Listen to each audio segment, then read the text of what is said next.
Hi friends, welcome back to Polam's kitchen. ఈరోజు cabbage fry ఎలా తయారు చేయాలో చూద్దాం.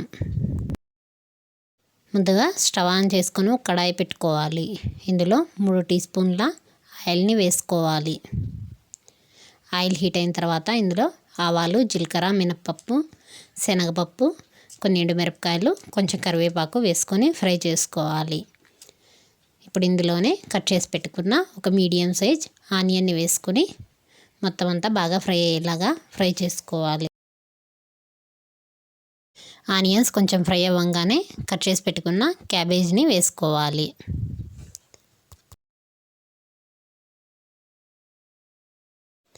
ఇప్పుడు మొత్తం అంతా కలిసేలాగా బాగా కలుపుకోవాలి. ఇలా 1 నిమిషం పాటు మొత్తం అంతా బాగా కలుపుకోవాలి.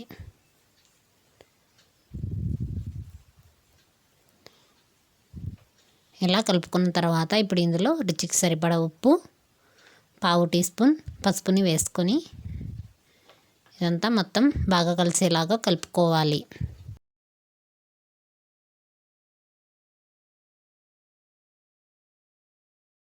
ఇలా కలుపుకున్న తర్వాత లిడ్ క్లోజ్ చేసి ఒక 10 నిమిషాలు ఉడకనివ్వాలి. ఒక మిక్సీ జార్ తీసుకొని ఇందులో 1/2 కప్పు పుట్నాల పప్పు, 2 టేబుల్ స్పూన్ల ఎండు కొబ్బరి ముక్కలు, ఒక 5-6 వెల్లుల్లి రెబ్బలు వేసుకొని గ్రైండ్ చేసి పెట్టుకోవాలి. ఒక 10 నిమిషాల తర్వాత లిడ్ ఓపెన్ చేసి దీన్నంతా ఒకసారి బాగా కలుపుకోవాలి. ఇలా కలుపుకున్న తర్వాత ఇప్పుడు ఇందులో 1 టీ స్పూన్ కారాన్ని వేసుకోవాలి. కారం వేసిన తర్వాత మొత్తం అంతా బాగా కలిసేలాగా కలుపుకోవాలి.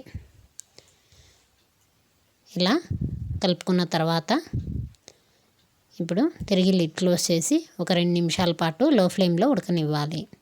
2 నిమిషాల తర్వాత ఓపెన్ చేసి ఒకసారి మొత్తం అంతా బాగా కలుపుకోవాలి. ఇప్పుడు ఇందులో మనం గ్రైండ్ చేసి పెట్టిన పౌడర్ని వేసుకొని మొత్తం అంతా బాగా కలిసేలాగా కలుపుకోవాలి. ఇలా నేను చెప్పినట్టు ఒకసారి ట్రై చేసి చూడండి, చాలా బాగుంటుంది. ఇది రోటీ, చపాతీ, పుల్కాల్లోకి సూపర్గా ఉంటుంది.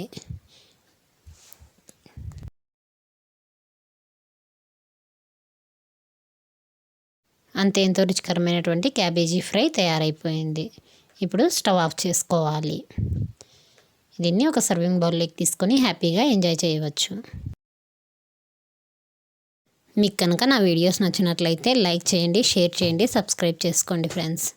మీ ఫ్యామిలీ మెంబర్స్ అందరికి కూడా షేర్ చేయండి. Thank you for watching.